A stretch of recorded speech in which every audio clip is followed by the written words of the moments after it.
పట్టుకుని నెత్తి మీద పట్టుకుని కళ్ళ మీద పెట్టుకుని పొంగిపోయాట. ఆమె ఎందుకు కామాక్షి కామదాయిని అవుతుంది అంటే ఆమె యందు సరస్వతీ శక్తి, లక్ష్మీ శక్తి, ఆమె యందే పార్వతీ శక్తి, మూడు శక్తులు కలిగి ఉన్నటువంటి మూలపుటమ్మ. కాబట్టి ఆవిడ ఏదైనా ఇవ్వగలదు. ఆ కామాక్షి కామదాయిని, కోరిన కోరికలు తీరుస్తుంది.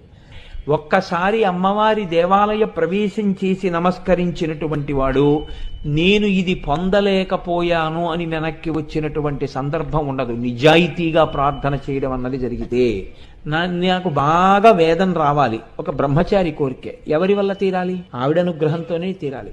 నాకు మంచి భార్య రావాలి, ఎవరి వల్ల తీరాలి? ఆవిడ వల్లే తీరాలి.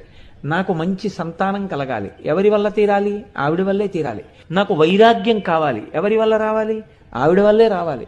జ్ఞానము కావాలి, ఎవరి వల్ల రావాలి? ఆవిడ వల్లే రావాలి. చిట్ట చివరికి మోక్షం కావాలి, ఎవరివ్వాలి? ఆవిడే.